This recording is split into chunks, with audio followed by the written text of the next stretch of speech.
And on behalf of A Likely Story Bookstore and Carroll County Public Library, welcome to our To Be Read series. Tonight we are hosting author Janelle Ciesielski in conversation with author Greer Macallister. Be sure to type in any of the questions you have in the chat window. We will be doing the Q&A following their conversation. Don't forget some of our upcoming events, including children's author and poet Rio Cortez this Thursday at 7 p.m. for a fun story time and Q&A. Her book just made the New York Times bestseller list, The ABCs of Black History. On February 16th, we will be having Erica Robeck discussing her new novel, The Invisible Woman, with Greer Macallister. And on March 30th is the national launch party for Stephanie Dray. Her new novel is The Woman of Chateau Lafayette. These books, as well as Janelle's Beauty in Ruins and Greer's Arctic Fury, are available at A Likely Story Bookstore. We will have book plays signed by the authors for your purchase. You can order online at www.sykesvillebooks.com or call or come into the store. They are also available at the Carroll County Public Library. Janelle is the historical fiction and romance author of 4 novels and is the winner of Romance Through the Ages Contest and Maggie Award. Her newest novel, Beauty in Ruins, was just released last week and takes place in Scotland during World War I. Greer Macallister is back with us again to talk with Janelle. She was last here discussing her novel, Women 99, and also moderating our event with the authors of Ribbons of Scarlet. Greer's latest novel, Arctic Fury, came out in December and is a Likely Stories February book club pick. It has also been named as an Indie Next and Library Reads pick. Welcome to you both, and thank you for being here tonight. Thank you for having me. Thank you. We're very excited, and we know that our fans, we have a lot of historical fiction fans, are very excited to hear both of you. So thank you. Thank you very much. Thanks. All right. Great introduction. Janelle. Hi. This is the first time, this is the closest we've come to meeting. Like we've corresponded on I know. and I know. It's nice to actually media. Yes. So great. Good. And I think you're thematically dressed, right, for your Scotland theme here. I love to go with the tartan. Oh, awesome. I am not thematically dressed for the Arctic Fury. I am wearing velvet, which is probably not something that my characters would be wearing. We wouldn't be able to see you because they were like covered in fur and the goggles and the whole thing. Exactly. Yeah, we went with something more interesting for the cover than realistic. We don't always go realistic with historical fiction covers. Thank you.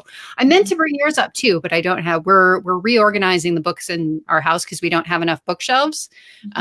Is a common problem among our kind. So yes, it is. I just redid mine. Oh yes, looks great. So I love that we're both historical fiction writers. You tend more the historical romance side.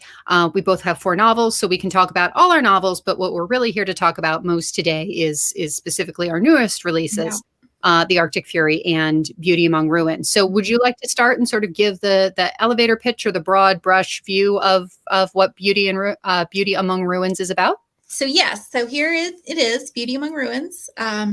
It's set during the Great War in 1914, and it's about an American socialite who gets kicked out of her house because she keeps misbehaving. And so her parents send her over to England to hopefully calm down her wild ways. And then while she's over there, the Great War breaks out. So she and her cousin go to Scotland to become nurses at a convalescent home at this crumbling down old castle where she meets the laird, who is less than welcoming. And they get into a lot of scrapes and they clash a lot. And there's a little bit of a mystery about what's happening within the castle, and they eventually fall in love. So it's kind of a Beauty and the Beast World War I take. I love that. And did the Beauty and the Beast idea come first? Did Scotland come first? Like, how did you find your way into that story? I was reading The Roses of No Man's Land by Lynn McDonald, which is a fantastic nonfiction book about the Great War, the medical side of it.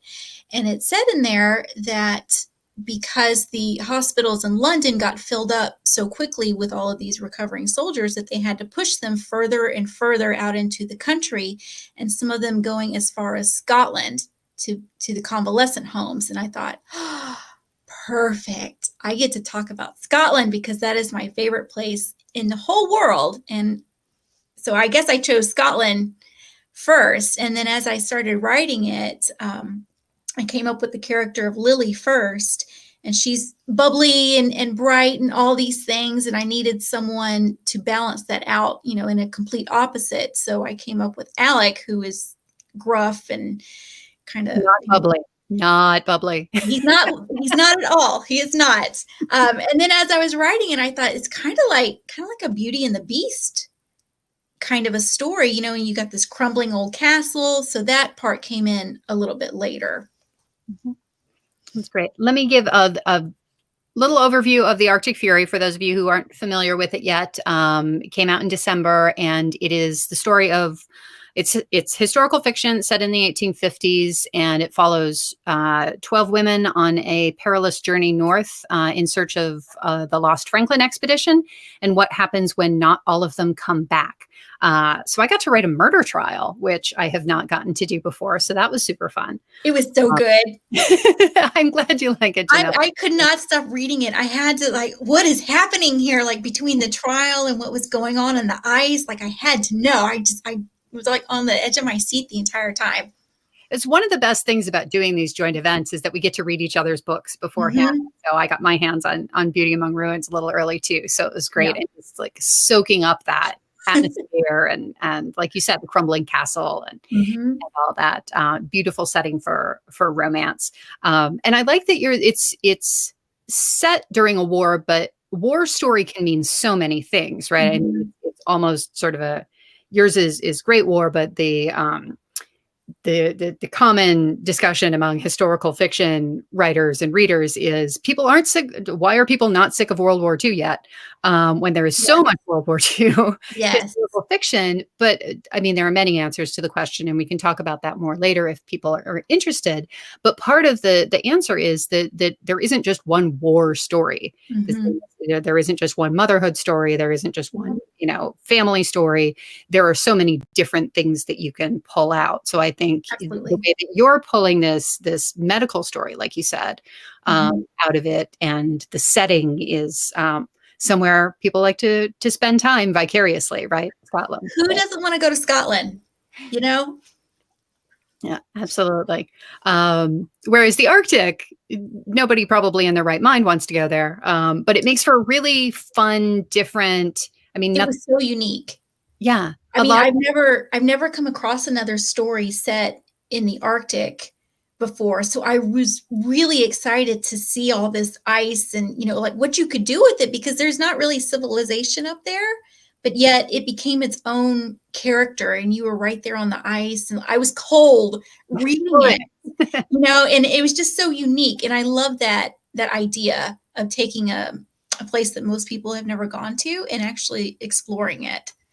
And that was what really drew me to it, because I had read a couple of things said. I had read about the actual Franklin expedition, which really did happen. And they took 2 ships and they sailed looking for the Northwest Passage in the 1840s, and they just disappeared. Nobody could find them.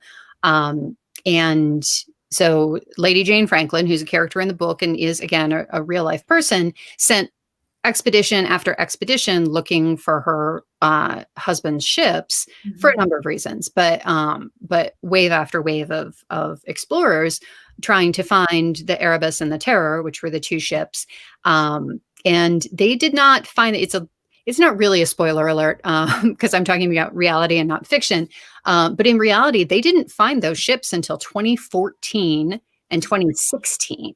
So I mean, just the idea of this, all of these men sailing into the complete unknown Mhm. was just stunning to me. And so I stole a little bit of that story for women when there weren't really women going up there in numbers anyway, to be part of that exploration. But the deeper I got into the research, the more I realized they could have, because the women of this time, of the 1850s, they were battlefield, the ones, not the high society women, but the fringes of society women. They were, crossing the country on the Oregon Trail and the California Trail to make new lives for themselves and their families.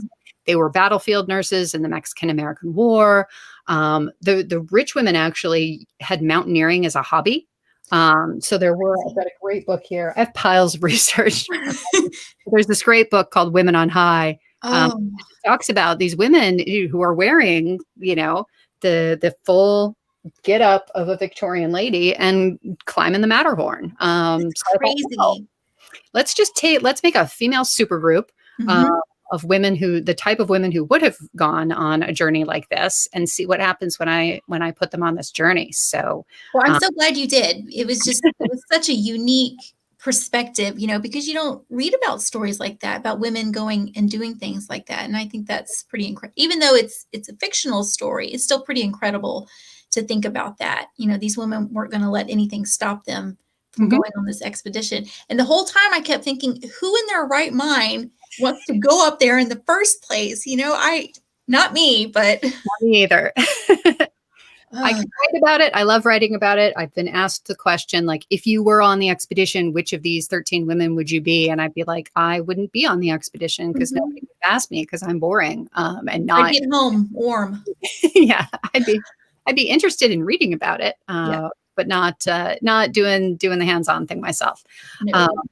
But yeah, I think we've both got these characters. Sort of there's the dominant narrative of both of these time periods is women stay home, women are nurturing, women are, take care of the home, and that's their entire job and reason for existing. But Lily's breaking out of that too, that, she doesn't want to just be a good little girl and do what her parents tell her. So she gets to sort of explore and which was so the Great War was a phenomenal time where society completely changed.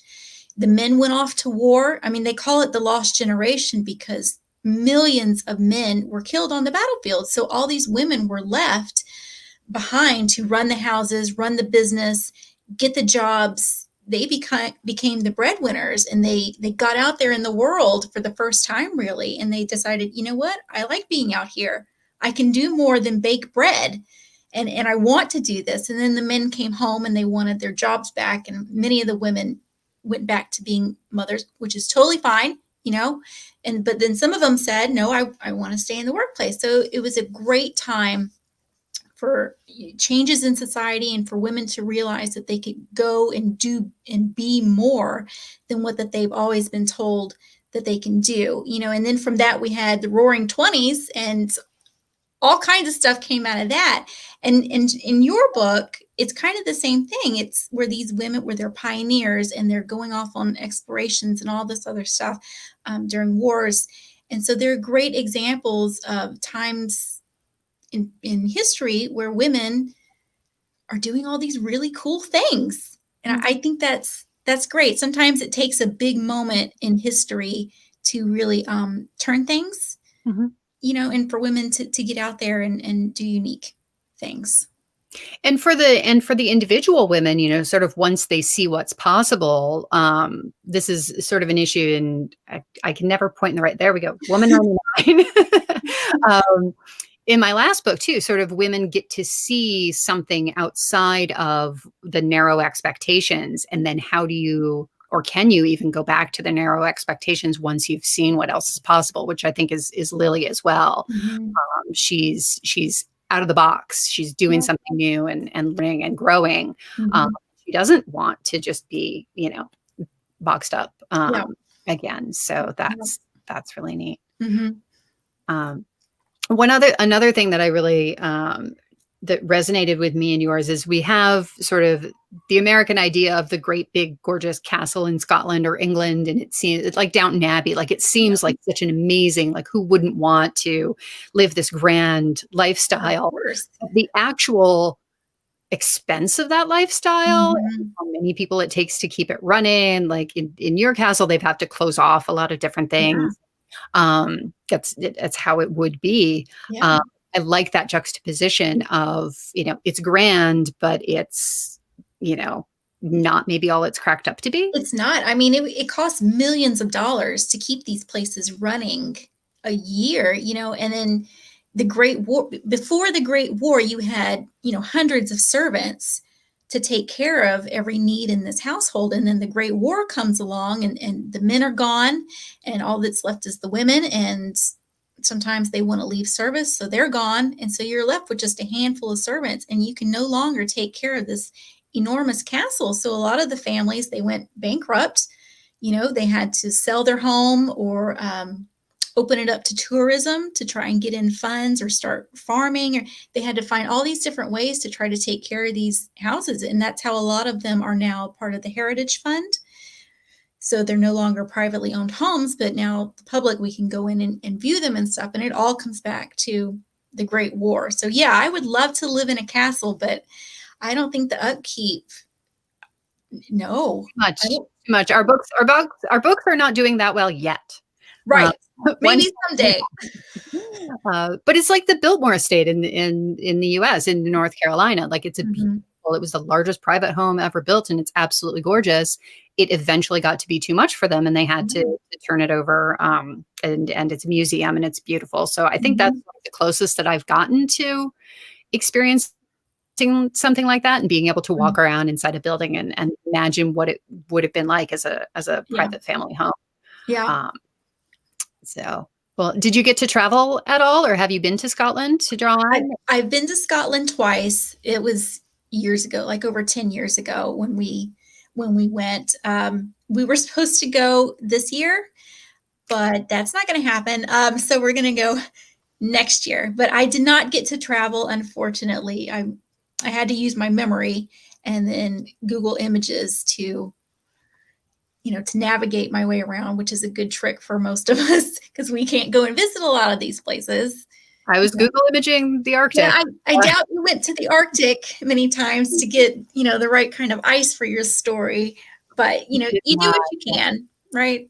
I would love to. Like, the more research I did on it, the more I'm like, oh, it would be so cool, because there are a limited number of like cruises on Hudson Bay, and it's interesting because the time of year is so important. And I had to rewrite my storyline and reschedule stuff and draw a bunch of calendars to get it right, that they had to sail on the water while there was water, but then it was going to ice over. It's only 3 months out of the year that they could have sailed, which was the deal with the Franklin expedition in the first place. The British would send these warships, basically these rejiggered warships, and they would take enough food for 3 years, because they would just assume that the ship would go, it would get stuck in the ice, they would have to stay in the ice for like 6 to 9 months, and then sail a little bit farther and get stuck in the ice and then stay for 6 to 9 months. And the good news is were they just there to explore? Were they just there to explore like uncharted territory? I mean, why were they going there? A lot of it was that, and it was also they were trying to find a Northwest Passage. So they were trying to find the shortcut over North America to the other side of the world, which at the time was not navigable most of the time. It's actually, unfortunately, because of the Arctic, because of the ice melting and global warming and climate change, it is navigable more of the year now, because it doesn't freeze as solid as it used to up there. And one of the things that I've heard about it also is they had all of these ships and men left over from like the Napoleonic Wars and didn't have anything to do with them because there were no wars going on at the time. So a lot of it was the Royal British Navy sending sailors, sending shipmen over. So again, I didn't get too deep into that, but but that was sort of the kernel that inspired the whole thing. Yeah. They do have like plane tours and stuff like that where you can go along the area that I wrote about here. Oh, you should do that. Someday. Yeah. So Is it perhaps. more, does it have more civilization up there now than it did? It's small. It's always been small villages. So the native peoples that live there have, there are people there year round. And one of the things that is interesting about the Franklin expedition search for the ships is that the Inuit people sort of had stories about where the Franklin ships were. And if the British had listened to them, they would have found them a lot sooner. But they're like, oh, no, we're not gonna do that. We know better. And newsflash, they did not. So so there are still people who live there year round, and there are times that they can hunt and times that they can't. And it's not the area that I'm writing about.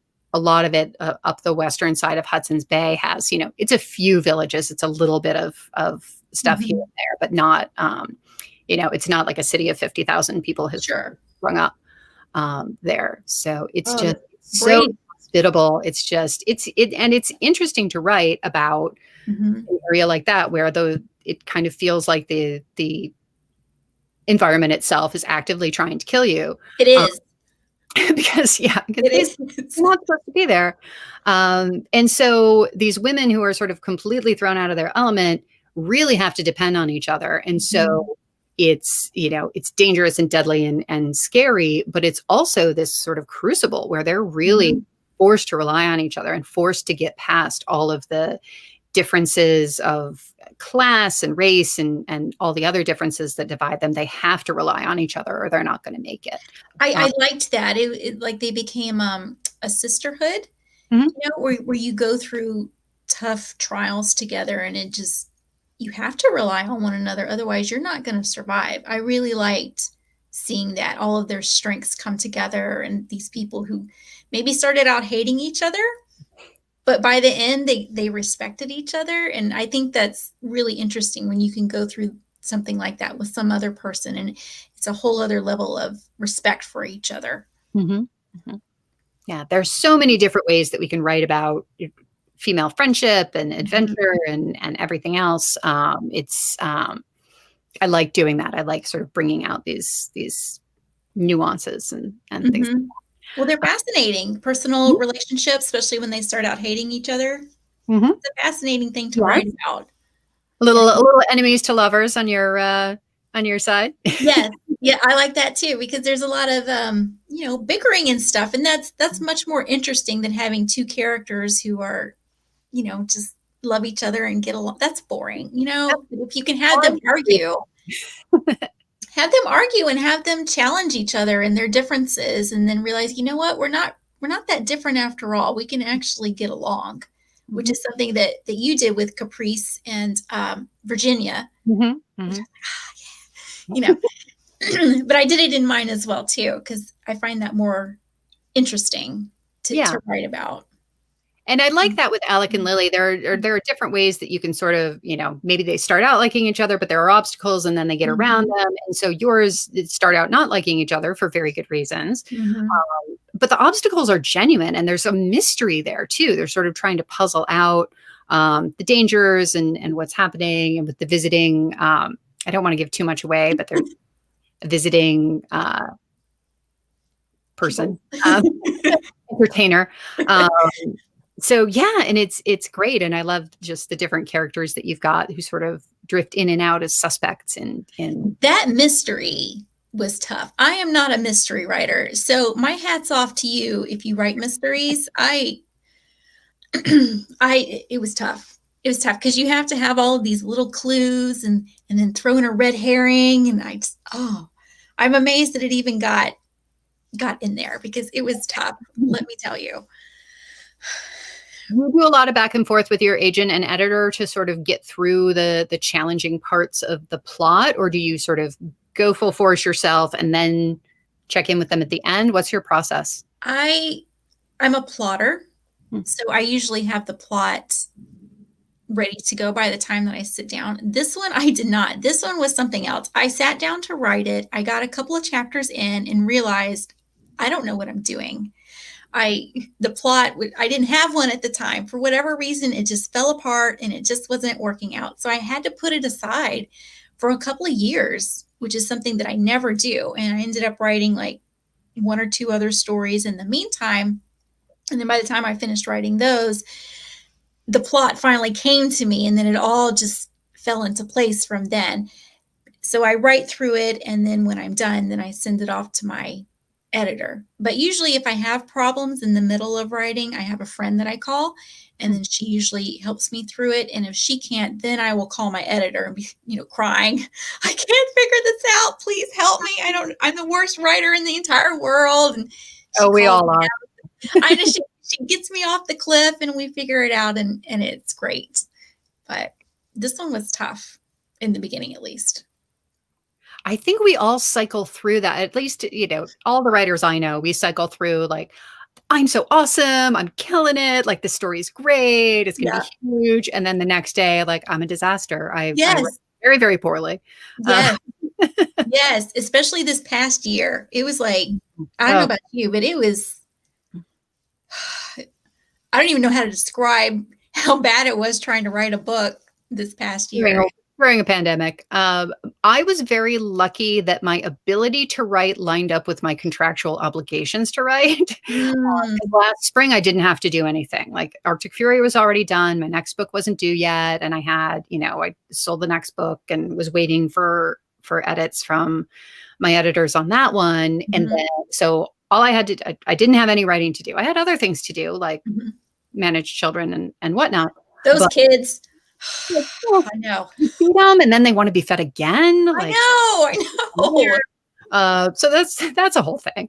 But on the writing side, I was completely incapable of writing for 6 weeks, but that was okay. And then over the summer, I wrote my next book that's coming out is the first in a series. And so I was writing the second of the series, but I was just writing what I fondly call first draft trash, where it's like, put it on the page, just throw it on there. It doesn't have to be good. It just has to exist. You can't fix it until it exists. That's what I say. Yeah, that's how I like to work. Yeah. Or maybe not how I like to work, but how I work. And then by the time I got my edits back on the first book of the series in August, I was capable of writing again. And I was able to, and it was editing, I was able to get into that. So, but man, if I had been on deadline this March and April, I would have had to miss a deadline for the first time ever, because that was not happening. I know. Yeah. Everybody's been struggling, but here's hoping that things are going to look better soon. Yes. Yes. And I think one of the, silver linings here, that these virtual events have been fantastic, that I get to talk to editors or talk to authors that I love, no matter where they're physically located, work with bookstores that I love, no matter where they're physically located, and stretch out, if I'm doing a book tour, I'm going to be gone from home for, 2 weeks at an absolute maximum. But I've been, doing virtual events since December, and I'm booked all the way through the end of February. And we can sit here in our sweatpants and never have to leave the house. Nobody knows what's on the bottom half. Like velvet and earrings and red lipstick from here on up, but nobody knows. Exactly. You can't see my fuzzy slippers. That's right. Just tartan from here up. That's right. Awesome. Well, we're getting a ton of questions, so I think it might be time for me to start pulling out a couple. Let's do it. So the first one is from Cheryl, and it's specifically for Janelle. And the question is, are you Scottish? What drew you to Scotland for your book, and are your other books based in Scotland as well? I'm American, if you can't tell. I do have some Scottish ancestry. I actually took one of those DNA tests not too long ago, and I found out that I'm like 30% Scottish. So yes. I write about Scotland because I love it.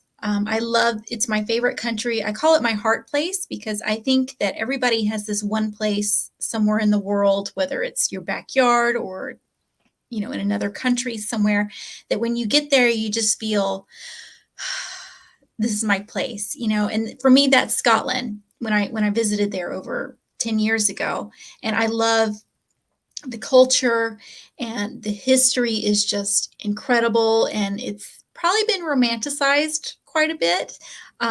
But there's something incredibly proud about that culture, and almost wild, that I really like capturing. So in that way, it is kind of romantic, at least for me.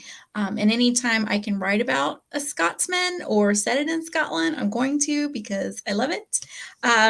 Not all of my books are set there. I think this is the only one that's been published that's actually set in Scotland. I have some Scottish characters in some of the other ones, but so far this is the only one that's actually set in that country. Got it. Good. Let's take next a question from Trudy. It's for both of us. What do you enjoy reading, and what are you reading now? I can start. I enjoy reading everything. I'm a very eclectic magpie kind of reader. So I do read a lot of historical fiction because that's my zone, and that's what my friends are writing. And I need to know sort of what's going on in the historical fiction world, so I can read that. And I get sent books to Blurb and things like that. So definitely heavy on the historical fiction. My next book is actually epic fantasy. So I'm reading a lot of fantasy right now, sort of catching up. Because I read a ton of fantasy as a kid and then gave it up for a while, and then came back to it. I'm like, oh my gosh, there's so much cool stuff going on in fantasy. So I'm catching up on a lot of that. I like to read romance sometimes because I just need that like promise, and really anything. So that's great. What I'm reading right now, I am listening to Tales from the Hinterland. So Melissa Albert wrote a couple of really fabulous sort of fantasy books based on fairy tales called The Hazel Wood. And I'm not going to remember the second one, but Melissa Albert. And so in those books, she refers to it's about someone whose grandmother wrote this book of fairy stories called Tales from the Hinterland. And so for her third book, she actually wrote the fairy tales from the Hinterland. So it's a really good audiobook. I'm going to write this down because I want to read that now too. I love audiobooks because I feel like they're keeping me company. So I'm walking around reading, listening to Tales from the Hinterland, or there's a book that I reviewed for the Chicago Review of Books that I'm looking at the arc right now. It's on the stack of books that's keeping my computer at chin level and above.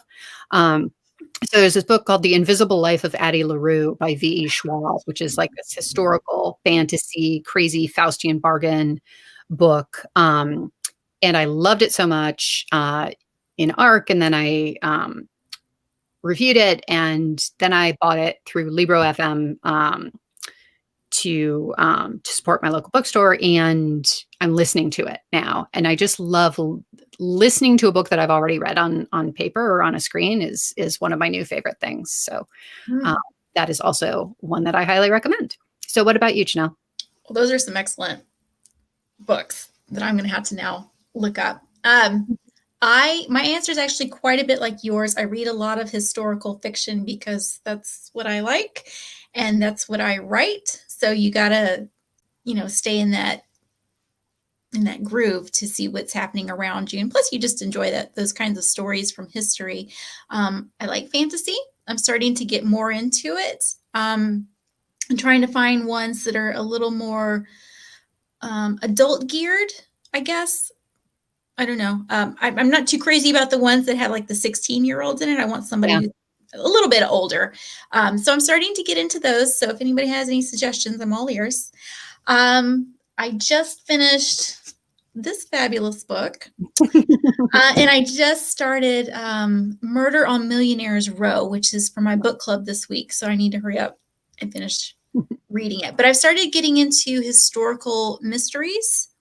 Kind of the fun ones that are kind of easy. They're not the real heavy ones, but those are kind of fun lately. So yeah, that's what I'm reading right now. Cool.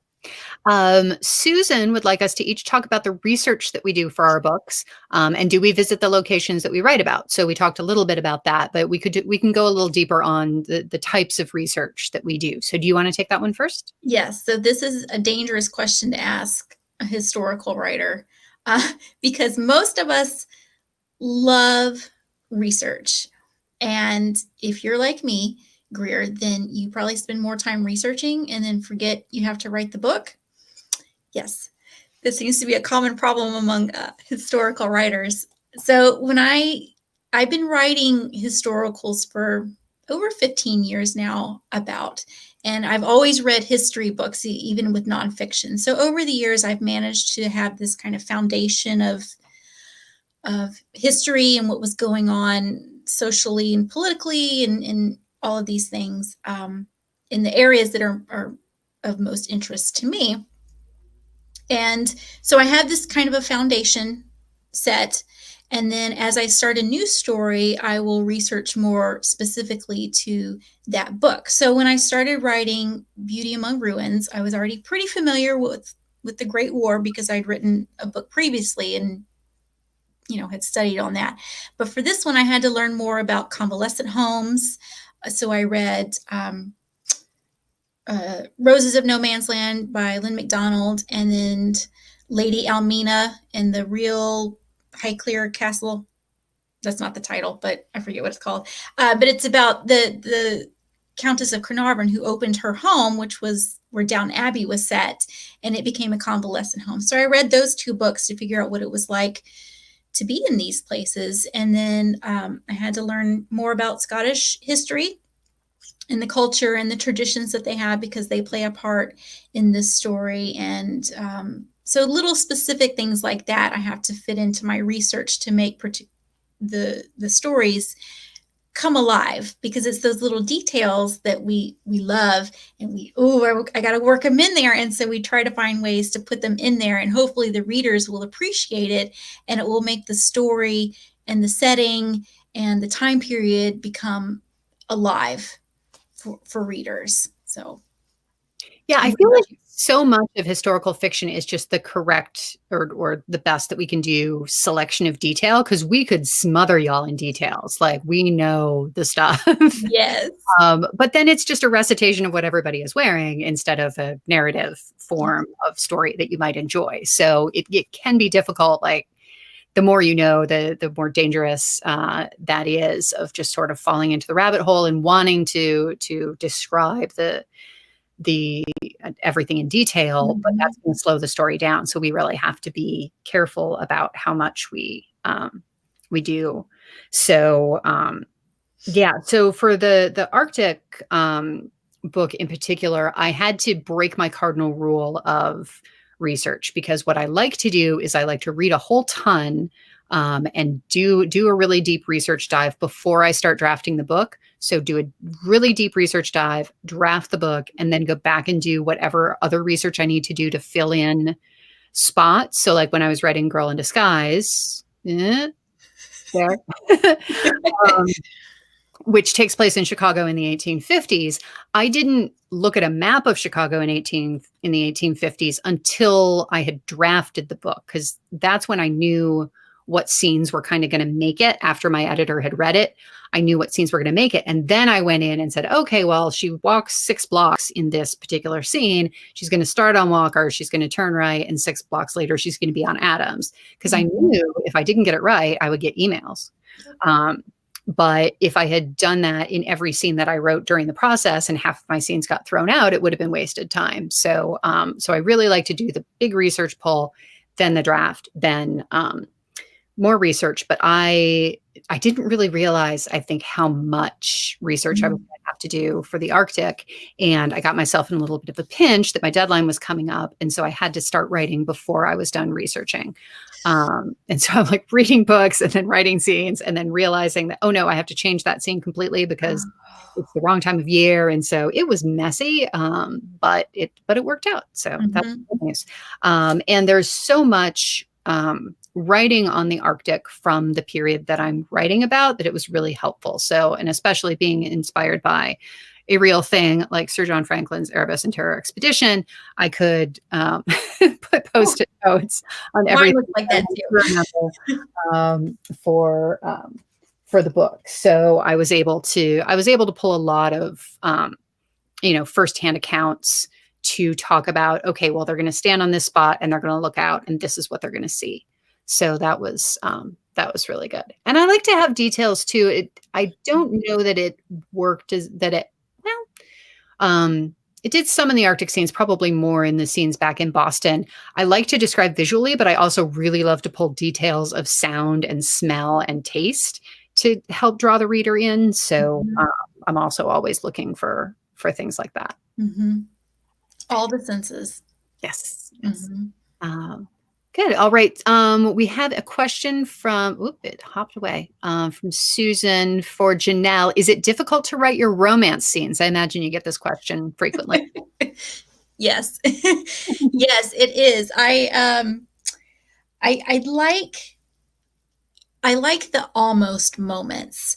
I like the tension, when you're like, ooh, are they finally going to kiss? But no, they don't. I like those scenes so much better than the actual, kissing moment. And when I write those, it's like, oh, just hurry up and get this over with. I don't know why I'm like that, but I am. I would much prefer to write about them arguing on the surface, but then they have all that underneath tension that they really want to just, kiss each other.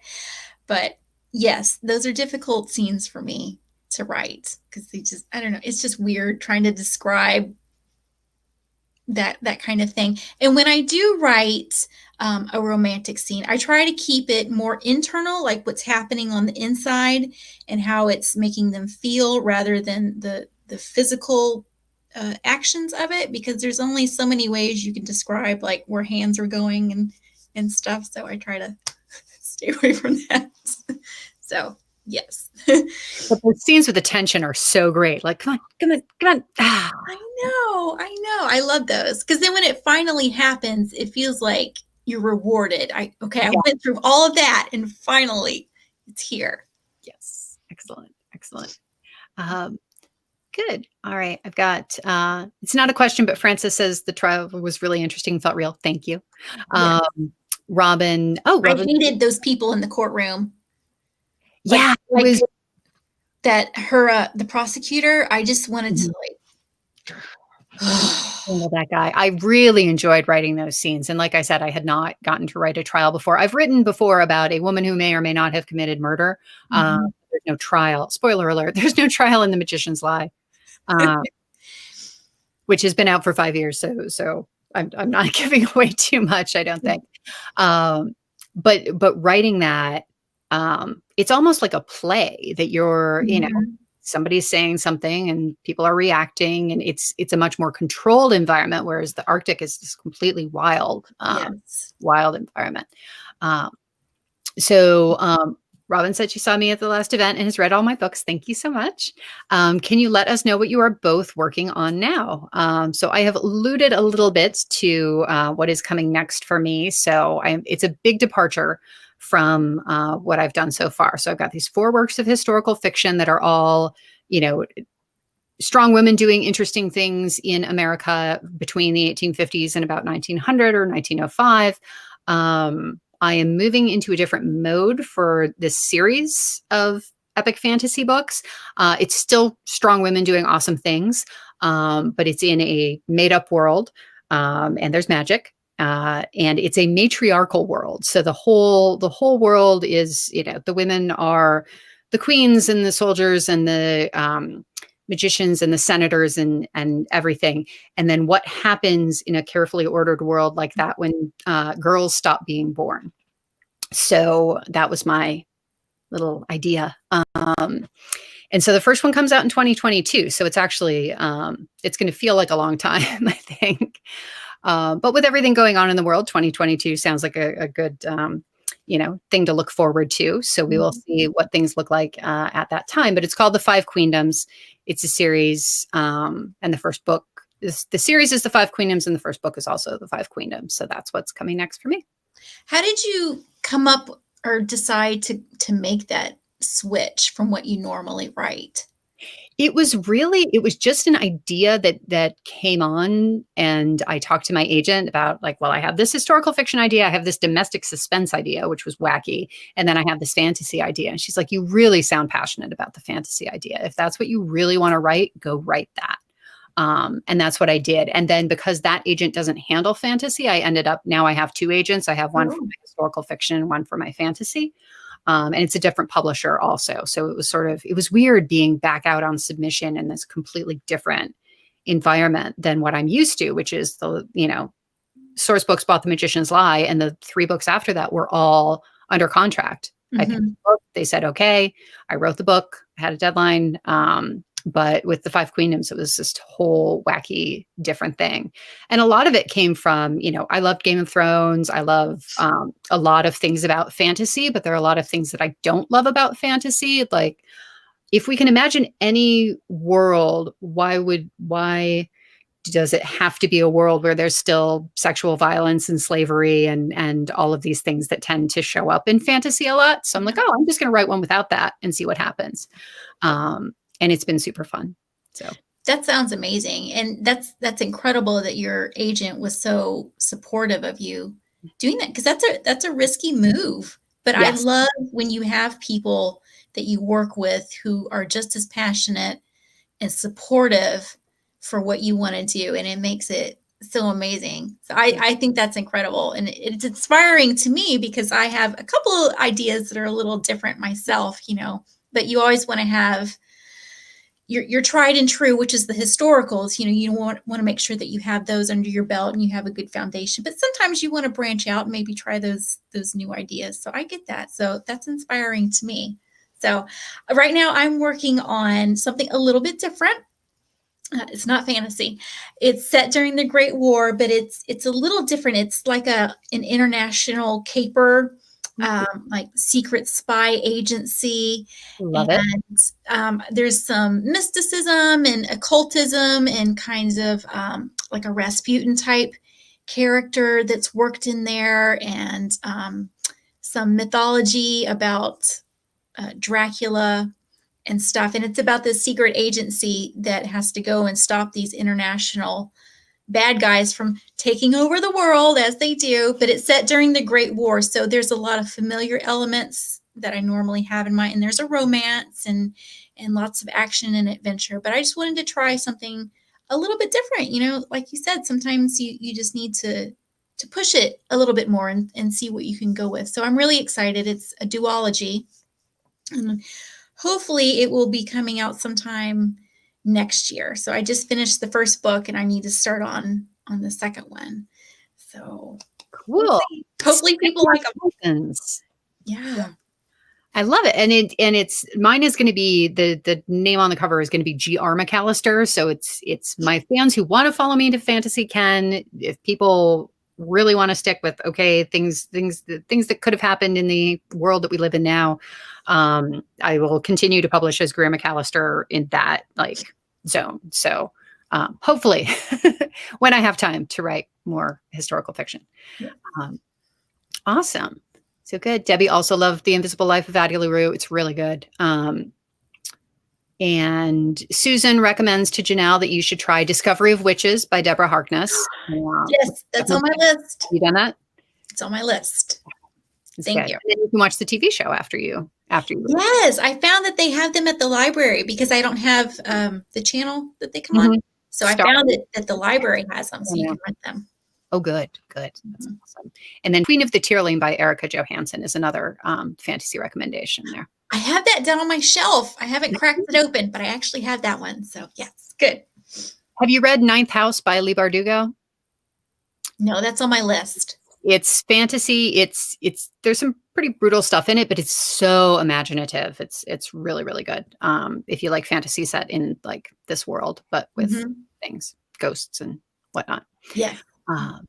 Cool. Erin, love the Arctic Fury. Thank you. Doing it for our book club. Excited to talk about it. Very cool. And Mary asked this question that I also noticed and thought about, that Janelle, the woman on the cover of your novel, I don't know if anybody else has remarked on this, but Mary and I both want to know, she looks a little bit like you. It's not me. There. It's not me. Granted, it kind of looks like me, but it is not. I don't think it was intentional. I had Lily James in mind for Lily. And then they gave me this model and I thought, oh, she looks kind of familiar, but it is not me. Just so you know, I did not pose for that. And the second part of her question is, do either of us have a say in the covers of our books? So do you want to follow up? So you sort of had an idea and then they presented this cover to you. Did you have other input? Did you say, well, I want a Moor or I want a castle, or how did you? So they send me basically a form to fill out, and I explain what each character looks like, the setting, maybe some special elements that I want to have included, and I send it to the design team, and they come back with 4 or 5 mock-ups, and then I say, okay, I like this one and this one, and then that's kind of all the opinion that I really give. Then it goes back to the design team and they present it to the marketing team, and pretty much everybody has to give an okay. So they do get my opinion, but it's not the final opinion. Mm-hmm. And mine has not been that interactive over the past few, which is fine. Like with The Magician's Lie, they asked me sort of, what do you see? What do you imagine? I'm like, oh, maybe some handcuffs, or I gave them like some ideas and some similar some covers I wanted to imitate in terms of the mood, not in terms of the imagery necessarily, but what I liked. And then they came back with this completely different, it's a woman holding a dove behind her back. And I'm like, that is perfect. That is great. Please ignore everything I said. It was really good. So I think since then, the most that I do, they present it to me. I say, yes, it's great. Mm-hmm. That has pretty much been the process. So I think I literally did not change anything on the Arctic Fury. It's fantastic. They gave me the lady. They gave me the font. It was all good. I remember on Girl in Disguise, the only thing that I changed, it's a woman on a train and you can just sort of see her a little bit through a window. And in the first version they showed me, she was wearing like a broad brimmed Western hat. And I said, that's not Kate. Like, that's not the vibe or the character or the time period. Could you make it a bonnet? And so they made it a bonnet and she looks great. And my agent said, you should also put the words USA Today bestselling author on the cover. And so they did that. And that was all we did to change it. So I'm going to move my head in the right direction here. So the Woman 99, I've got 2 Woman 99 covers behind me. That one is the Canadian cover, which I love. And then this one is the American cover, which is also very cool. Mm-hmm. But we tried to get them to match and they didn't. Neither one would budge. So we had the Canadian cover and the American cover that came out at the same time. But the cover is so important, right? It's one of the few things, if you're a reader and you're trying to decide what you want to read next, there's a title, there's a cover, you might look at the first page, you might look at the back of the book, but we're trying to convey so much information in just that little bit of space. So Arctic Fury, I was very, we played around with a lot of different titles, but I'm like, it's got to have the word Arctic in it because that's the thing about this book that makes it different from other books is Arctic. It stands it out. Yeah. So I was very decided on that. And then we sort of always toss around the titles with my agent and my editor and everybody else. And then Source Books is pretty small and Dominique Rocca, who runs it, is always very hands-on. So she personally approves every cover, every title. So there have been previous books where it's sort of gotten to a certain point and then somebody will say, like you said, with sales and everybody else has to be on board. It's gotten to a certain point and they're like, nope, go back to the drawing board, change the cover, change the title, whatever. So we have to be very flexible. Yes. But that is all in the interest of making the book appeal to readers who will like it and connecting with those people, because that's what we do books for. Yeah. I would probably continue to write if I weren't getting published, but it's so much more fun this way. And I even, it's funny, I do read my Goodreads reviews, which I know I'm not supposed to. Yeah. But I do. And some people don't like the book and that's okay because it's an opinion. And those sites are not for authors. They're not. Which is why we are told not to read our reader reviews. But sometimes we do. Sometimes we do. Mm-hmm. That's all right. And I think this timing may work out all right because we do not have any other questions in the comment area. And Debbie's going to come back. Hi. Thank you both so much. It was a great conversation. You very excited for both your books. I actually have read both of them. I love them. They're both wonderful, and they're available at the store as well as at the library. So please, give us a call, stop in, order online.